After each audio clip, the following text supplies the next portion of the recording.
Hi, this is Mahmoud Al Islam, and today I have with me Ajay Kamalakaran from India. He is actually a Russophile writer. As a Russophile, he is not only very interested in Russia, but he also calls the country, a faraway land from India, his second home. He's the author of 3 books about Russia, including Globetrotting for Love and other stories from Sakhalin Island. So, hi, Ajay, welcome to my program, and thanks for Hi, joining great to me. be here. Oh, my pleasure. Yep. Okay, great. So today we are going to talk to you about how an Indian man becomes a Russophile, how he falls in love with Russia.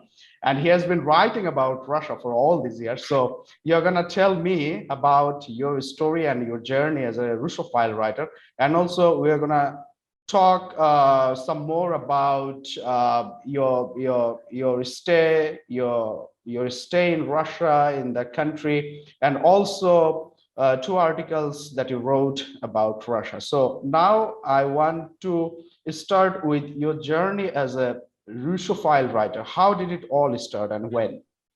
Okay, so I was actually born here in Mumbai or Bombay, as it was called, and I prefer calling it still. Okay. I was raised in New York City. My father worked in a bank there. So what happened was I grew up in the fag end of the Cold War, and when the Soviet Union was still around, and I grew up listening to all sorts of horrible things about the Soviet Union, about Russia, and about Russians. And I moved back to India when I was 15. And what happened was here, I ended up meeting people who had a completely different view about Russia. Because in India, at that time, the Russians were the good guys. They were our friends. And I'm sure you'll relate to this in Bangladesh as well, because the Soviet Union played a big role in your independence war. And what happened was I had a chance to understand Russian culture initially from here because there are people who were positively inclined towards Russia and also a small community of Russians here. And I also met diplomats with whom I interacted. And they introduced me to the works of Fyodor Dostoevsky, to Leo Tolstoy, and some of the other great Russian writers. And while living here, I started to develop a liking for Russian culture and found it something that was closer to my heart. And I had a chance to understand that a lot of things that I was told when I was a child were simply not true. And of course, political relations between countries impact the way people look at common folk. But for me, I had a chance here in Mumbai to interact both with ordinary Russians and with people who were in their diplomatic service. So that played a big role. And then I enrolled at the Russian Cultural Center here in Mumbai. It's called the Russian House now. And I started learning Russian there. And the more I started learning the language, the more I started liking the language, the culture. And I decided that I should live in the country.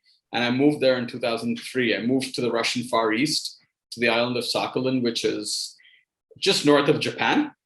It's it's more east than India and Bangladesh. Okay.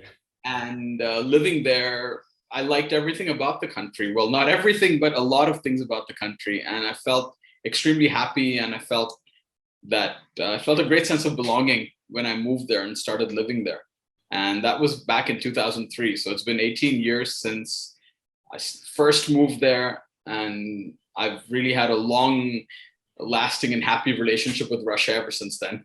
Okay. Yeah, great. So you are not a permanent resident or citizen of Russia, right?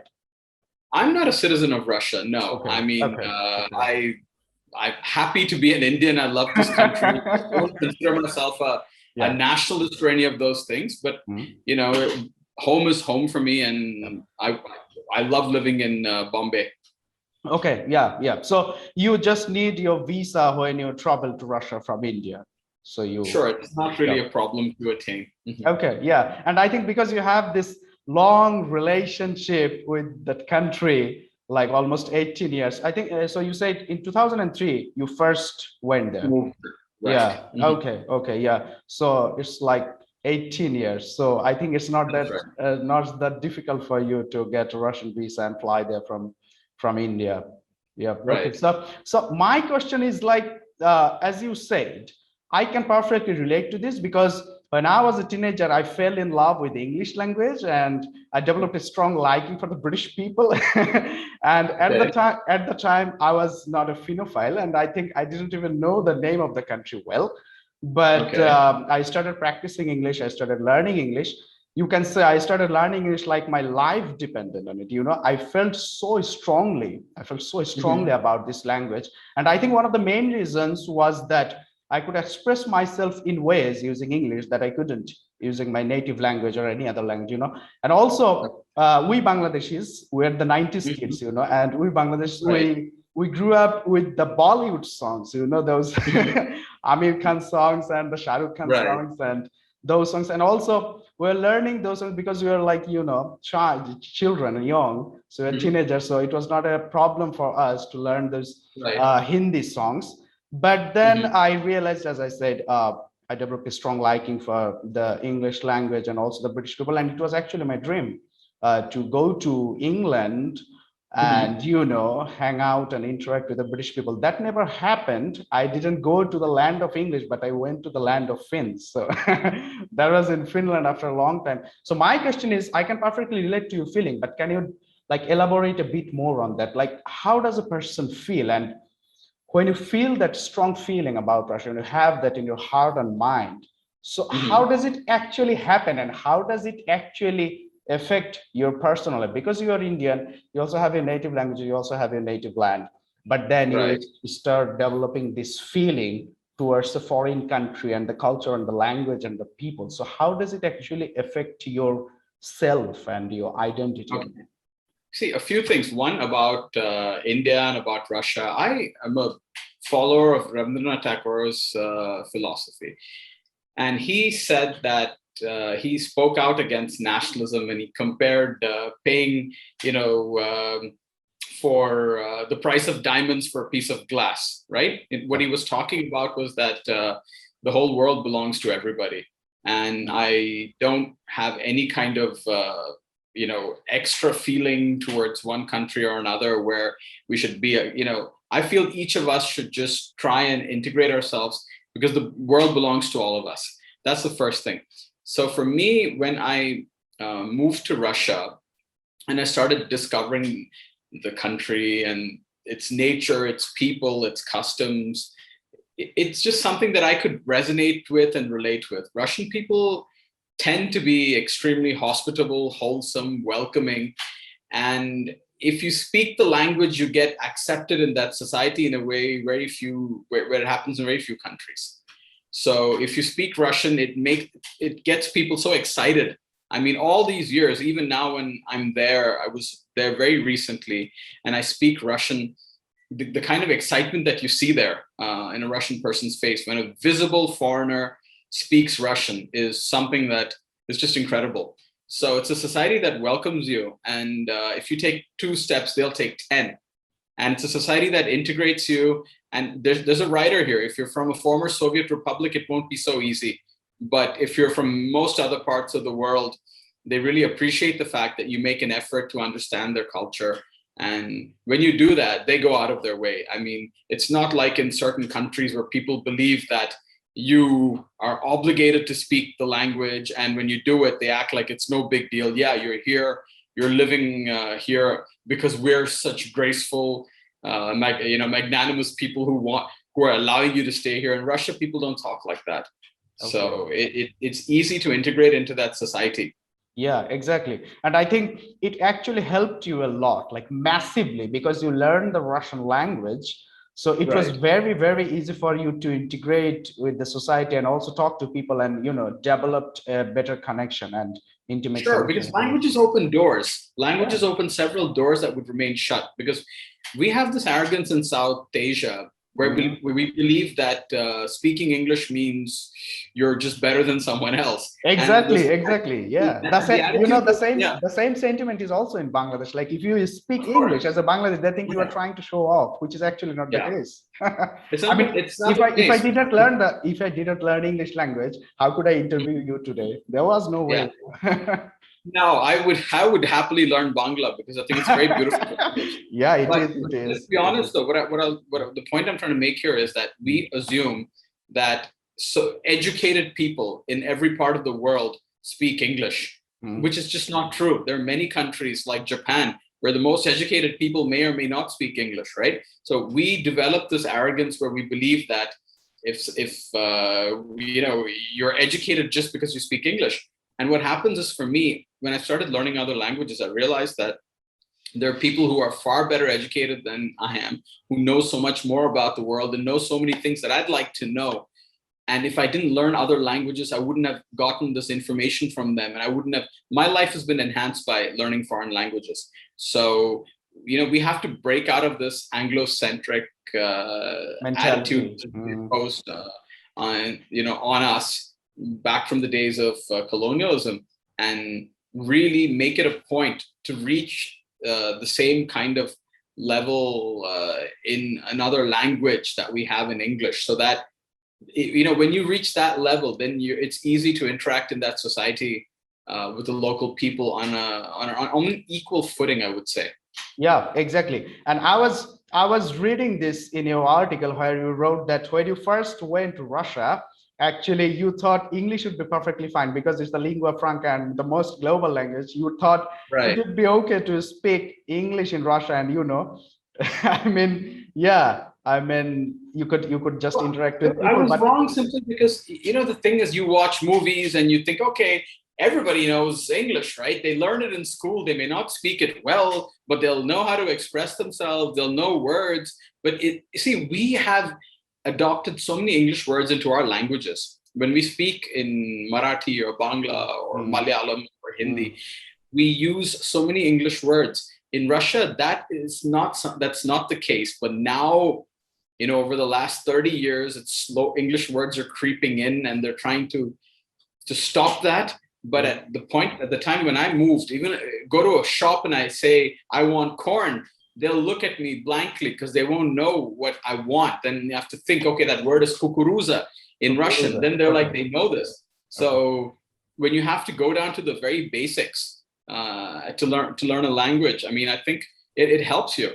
And frankly, if you want to learn a new language, go to a place where there aren't many English speakers, because then you have no choice. You can just talk to a wall if you want. Yeah, exactly. And I also felt like if you want to learn Finnish, Swedish, Russian, just go somewhere where people don't know your mother tongue. So it will be easier because you will then be forced to speak that language with the limited vocabulary you have. But over time, you will enrich your vocabulary, and also you will have many words, and also you will know how to speak. So my question is this: how many languages do you speak? I speak a few. Let's just put it at that. I have a bit of an understanding of some European languages and a few Indian languages, but I'm comfortable speaking Russian. I wouldn't call myself a native speaker, but I'm comfortable in most social situations, and to have even philosophical discussions. My God. I think that is, but it's not perfect. I still make a lot of grammatical mistakes. And sometimes words don't come to me. So it's something that you have to understand with Russian people. They've, from the time they're born, they hear Russian, and then they learn everything in school in Russian, their degrees, whether it's mechanical engineering or everything, it's in Russian. So their ability to express themselves in their own language would be better than someone who's studied for 21 years in an English medium school, and then starts picking things up. Yeah, exactly. And how difficult was it for you to learn Russian? Was it very difficult? See, the thing is that the fact that I lived in a place where there weren't too many English speakers helped my cause. But initially it was difficult because patience is not one of my virtues. So when things weren't coming to me very quickly, there were times when I was getting frustrated. But it's all about the long run. Learning languages is a marathon. It's not a sprint. Yeah. So the more time you put in, and slowly, and if you don't use it, you forget. So what I found ways, I heard the language being spoken everywhere. Suddenly, the subconscious mind also picks up things and you start absorbing. And then, listening to the radio, watching television, all these things help you, because suddenly a lot of times you may not understand what's been spoken, but the message comes through to you. And then you slowly start repeating what you hear, and it comes to you automatically. So it was difficult for me, but I had a great teacher, somebody who at that time had been teaching for 40 plus years. Okay. And he made it much easier for me. Gave me a lot of homework, but I did it and went my university classes prepared every day. And she was really happy. She said, I'm the only student who always does his homework. Yeah, nice to know. Yeah, I get that. I get that feeling. Okay, so now I'm gonna ask you a question about your life in Russia from the article that you wrote. It's titled "The Anti-Expat Life Feeling at Home in Russia." You know, everyone, when the person, a man or woman, when they go to a foreign land, they like tend to write or think about things from the point of expat life. But it caught my interest, your article caught my interest because you wrote it with the title, The Anti-Expat Life, Feeling at Home in Russia. So it was like you wanted to give readers the message that even though you're a foreigner in Russia, you actually felt like home in that country and you didn't feel like you're an expat. And you wrote here that, I'm quoting directly, I told myself then that I didn't live a good life in Bombay and move halfway across the world to discuss Indo-Pak politics. No, the expat life was not for me. You know, these words touched my heart. I can tell Yes, you. of course. I remember this incident that you're, from those lines. I was sitting in a beautiful apartment. It was a late winter, early spring day, light snowfall. And it was so nice to sit and just appreciate the nature there. And then I sit with these three Indian men who talk about, well, our Sukhois can bomb them and then they can use their, I think, F-16s, or I'm not a war person. And I'm like, oh my God, we're thousands of miles. We're several time zones away. Why do we, have to talk about these things? And are discussing these matters isn't going to have an impact. And the point is, what at that point of time where I could have easily been at a Russian friend's house, speaking in Russian, talking about some local event. And, I love being here in Bombay, but the point is that if I'm here, my attention is going to be on what's going on in my own neighborhood.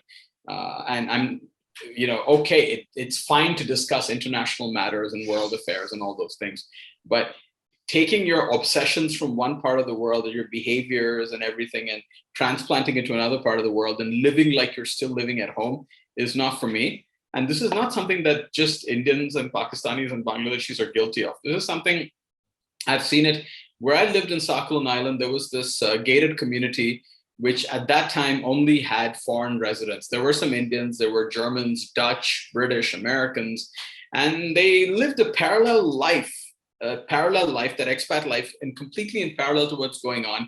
Somebody asked me, oh my God, you live in the city? And I said, yes, of course I live in the city. It must be dangerous. He said, yeah, a friend of mine, he told me that somebody broke his rib cage. And I said, really, what happened? He said, oh, he was drunk and walking in some strange neighborhood at 2:00. And I told him that, well, if you do that in many parts of the world, it's going to happen to you. It's not the fault of Russia specifically.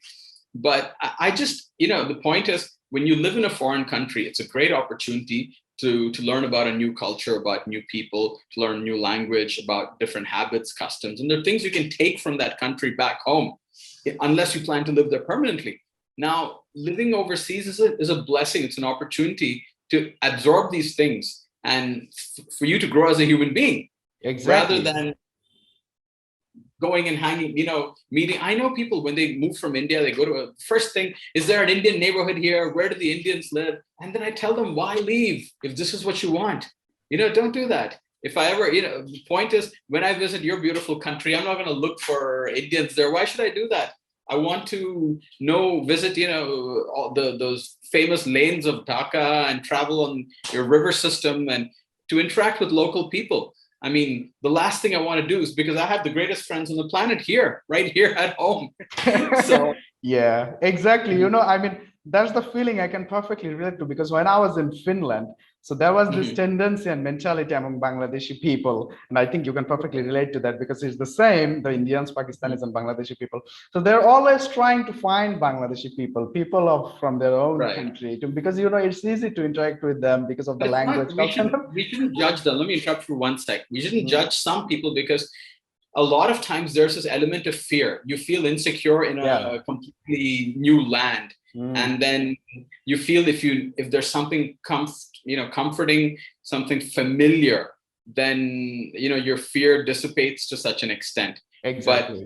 when somebody is new, but again, I don't want to judge these people, but you lose out on a lot more because Exactly. right from knowing where to get cheap groceries to negotiating of the local bureaucasy. These are Mm, all things a local person would know better. I mean, it's like somebody coming to India or Bangladesh and meeting another Brit or another American and trying to figure this out when a local person will know a shortcut. yeah. So I True. understand why there's this need. Mm, You feel secure and it brings you some more comfort. But yeah. mhm, Exactly. Yeah, it's true. I mean, people do not because most of the people they do not want to go beyond their comfort zone. And it right. also I also had the same feeling because I was new in Finland and because there was all these white and Caucasian people, the men and women, because we are not used to Mhm, seeing them in Bangladesh. We are all Bangladeshis in Bangladesh. So right. when I went to Finland, also I had that fear. I Mhm, also had that insecurity, and I also had the feeling of discomfort in me. right. But because I have always been, xenophilic, always interested in foreign things and foreign culture and foreign people since my Right. teenage life. So it actually Mhm, helped me a lot. And also, I would say I met some Finnish people, men and women, mhm, who actually treated me very kindly and interacted with me right. and actually took the time to teach me Mhm, about their country, language, culture, history, and right. heritage and these kind of things. And I would Mhm, say many foreigners, it doesn't matter if they're from India or Bangladesh, many foreigners from many different right. countries, when they go to a different country, they do Mhm, not actually have those people or do not find, right. the ways to meaningfully connect Mhm, with the locals. So that's right. also a problem. Even though I would say many people will have, they have the desire, they want to interact Right. with the locals and know more about them. But Mhm, these things, these windows of opportunities, these do not right. come to the lives of many people, as I have seen it with the community, Right. the Bangladeshi community, people in the Bangladeshi community that live in Finland. And Mhm, about this Russian language thing, I want to tell you that you wrote in your article that what caught your attention, or the biggest difference you noticed between Russian people and other foreigners, is that when you interacted with the locals, the Russians, they are not actually worried about whether you are making any grammatical mistakes or saying something, yes, exactly. Yeah. I Yeah. mean, in this department, I think the worst people I've ever come across are the French. They are at another level. C'est pas Okay. ça, c'est là. So they are like they're next level. And then Mm, then I notice, of course, here Hindi speakers tend to behave, laugh when mm, South Indians or others make mistakes while speaking Hindi. mm. But in Russia, it doesn't matter how many mistakes you make. I mean, if you keep repeating the same thing again and again, someone will gently tell you, you say it like this. But otherwise, they're just like, no, you speak our language, you're making an effort. It's completely different, it's new, and you don't get judged. I've never been judged for making a grammatical mistake, ever. Yep, yep. It's also the same experience when I was in Finland. So I also had the same experience. Like if you want to talk to Finns in Finnish language, I mean they are just so happy. And as you said, Finnish is one of the most weird languages, as they say. And Difficult, it's yeah. it's not that easy. They say it's Mhm. not that easy to learn. So they're actually Right. very happy. They feel very happy when they see that a foreigner, no matter where he is from. So if a Mhm. foreigner is making those attempts and making the efforts Right. to speak and learn the language, I mean, Mhm. it just lights them up. It lights up their faces, and they're so, Very good to know. yeah, they're friendly, and they just tell you, hey, you say it this way, say it that way. And I would say sometimes they don't even just say that, because if they say this, many people will feel discouraged and may not make the Right. next move to speak the language. So, they just try to Right. understand, and, they just tell them, hey, okay, so this is what you want to say. And now Right. I'm going to tell you this. Yep. And this is actually a very good thing. And it actually helps a lot when it comes to Mhm. learning foreign languages and different languages. Yeah. Right. And how long have you been writing about Russia? Well, I lived there initially from 2003 till 7 when I was the editor of an English language newspaper. So I was editing local news there. And I started writing about the country for an international audience much later. I Mm. think I really got full time into writing about Russia only about, say, 10 or 11 years ago. Okay. That's when I really started, writing for an international audience, for an Indian audience about Russia. I worked full time for a publication called Russia Beyond the Headlines. It's now called Russia Beyond. Mm. Uh, and I write for them, of course, even now, and interact with them in other on other platforms. But it's when I started working for them that the focus was on talking about my experiences in Russia and about Russia for the world. Okay, yeah. And I also read some of your writings in some of the Indian publications, like you wrote for Scroll.in and Open Magazine and this kind of. Right, Yeah, right. yeah, I enjoy writing for Scroll. I've yeah. been writing about history for them this year under a fellowship. Okay. And there's only been one article about Russia there, but it's all been about India's interaction with the rest of the world, which is something which is close to my heart. Yep, yep, I understand.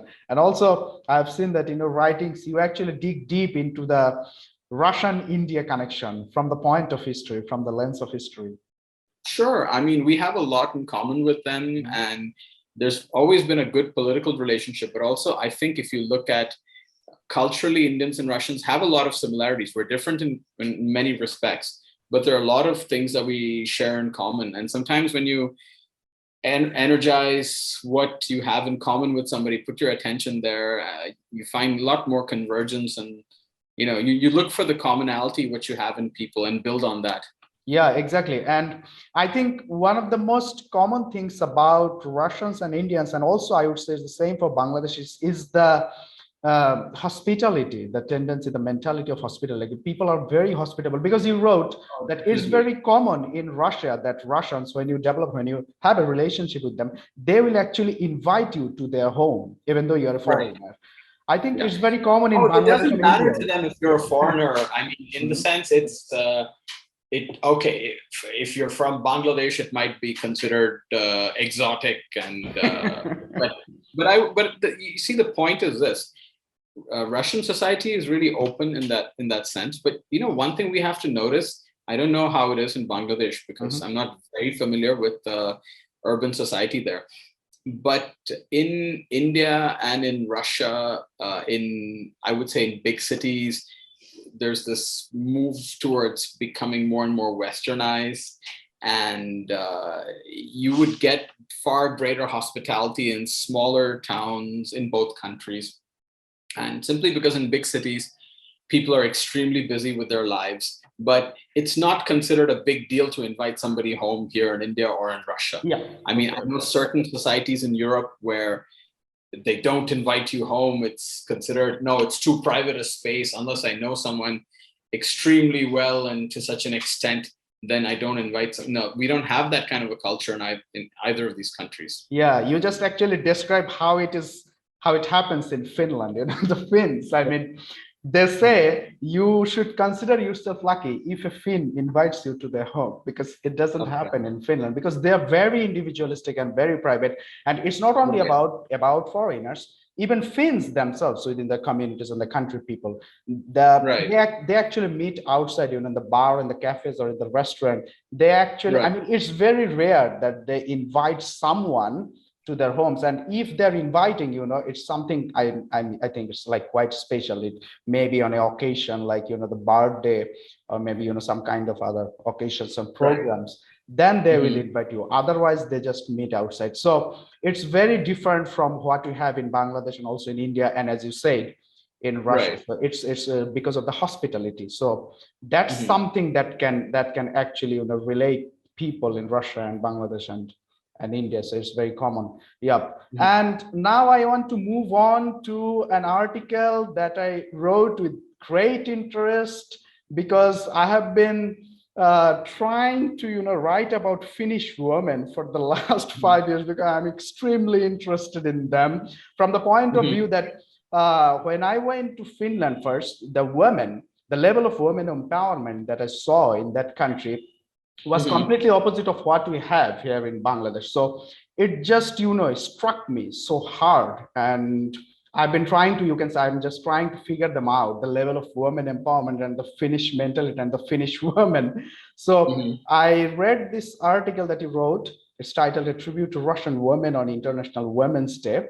And you wrote that, I'm going to quote you, while this is a common and patriotic adage in many countries, the sheer conviction with which Russian men celebrate the beauty of their women is incomparable. So, can you tell me about the beauty of Yes, Russian I women? mean, see, the thing is, okay, I believe women are beautiful everywhere, Yes. and you have some.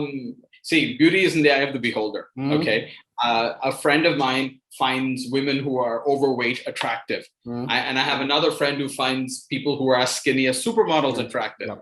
So, but the point is, in Russia, there's this belief they take great pride in saying that we have the most beautiful women in the world, and praising somebody's beauty I think gets overdone in Russia, because in Europe you stop after a limit because it becomes offensive after a while, and you have strong feminist movements there. Mhm. But Russian women are not afraid to show their feminine side, and it's not something that really bothers them.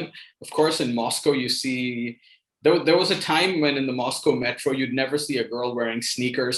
She'd always be in heels. She'd Mhm. be dressed to perfection, well made up at 8 o'clock in the morning. I've had, when I've studied in Italy, and I had classmates from Russia who'd come for 7:30 in the morning lectures with makeup on, looking their best at all the time. That is slowly changing in Moscow. Okay. But the point is, Women's Day as a holiday itself is a really big occasion. That's when men buy women expensive gifts, and it's a national holiday. It's, I would say, the holiday that's celebrated with the maximum gusto after New Year and World War II Victory Day. It's a Okay. very important occasion in Russia. And Yeah. you see a lot of women in public life in Russia simply because of the skewed sex ratio.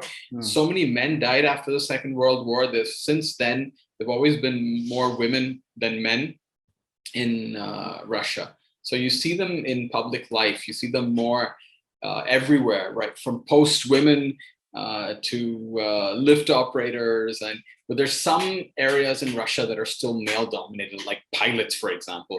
You have way more women pilots in India than you do in Russia. Yeah, And I I understand. mean, you had an Air India crew flying from Delhi, all woman crew flying from Delhi to San Francisco. I mean, something like that from Russia, I don't think the country is ready for that. So there is this patriarchy. There is this degree of what would be considered chauvinism in one part of the world, and in Germany, I don't know about Finland, but if you hold the door for a woman, suddenly it's like, why? Do you think I'm inferior that you should hold the door for me? In Russia, these things are appreciated. Okay. Uh, so I remember once just holding an umbrella up for a girl in Hamburg in Germany before she was entering a bus. She was just so happy and telling me Dankeschön so many times. I said, look, it's really no big deal. You're welcome, end of it. But my Russian friend who was with me said, oh, guys don't do this here in Germany. And so I was like, oh, okay. So it's a cultural thing. So Yeah. yes, uh, Russian men are very charismatic, even though they don't have a reputation for being that way. They are very chivalrous, and Mm. they're happy to give flowers to women.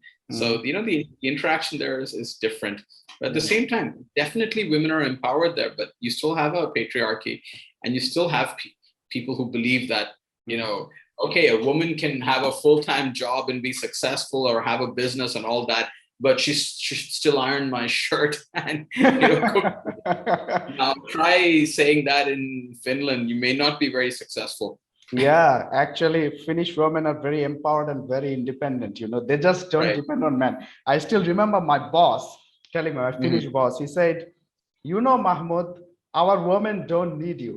they actually want you. They want to have a romantic relationship with you, being intimate with you. But if you think they need you, like Right. they want you to be a provider, no, it doesn't happen in Finland, because they provide for Definitely not. themselves. They provide for Yeah. themselves. They're very empowered and independent. So as you said, I think, which means Russia is kind of still a very traditional society when it comes to this kind of patriarchal In thing. many ways, it is. In many ways, it is still a traditional society. Yeah. They've made rapid strides in many areas, but they're still a traditional society. And if I've seen really successful women still, they balance this role of being financially independent, but by still overdoing it for men. This is the point, right? It's somebody in Europe may say, okay, I'm wealthy, I'm independent, I don't need you, and I'm not going to do anything for you. You cook and clean and all that. Yeah. It's very. I haven't come across Russian women who have that kind of an attitude. They work really hard in the work environment. They come home and they are dedicated as wives and stuff, and that's a dream for some guys. But I mean, I personally don't believe that women should be assigned roles where, okay, you do all these things. It's not a man's job. And I despise such attitudes anywhere. Yep, I understand. So my last question to you is this. Why do you see yourself as a Russophile writer, let's say after 10 or 20 years? And how do you feel about this identity that you have become a Russophile writer from India? Well, look, I love the fact that a lot of people have gotten an understanding of Russia through my work. That's a very good feeling. And it makes me feel like I'm some sort of an unofficial cultural ambassador for Russia. But at the same time, I work as a journalist as well. And I do question the things I see in Russia. And it's not that I like everything about the country. There are things that I don't like. And I'm not afraid to write about those things either.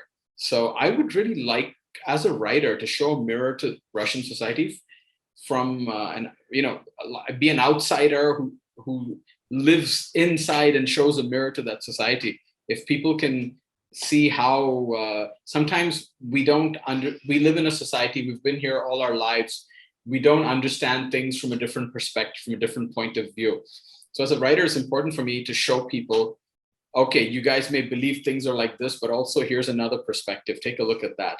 It's a responsibility of writers to do that, to show, and also I would like to continue to write about Russia, to write books about Russia, so that people can understand this incredibly diverse and unique country. Yep. Okay. Thank you, Ajay. Thank you for your time. And I'm going to wrap up the meeting. Maybe we'll talk some more about Russia later sometime. Okay. Goodbye. Absolutely. Great talking to you. See you. Goodbye. Bye.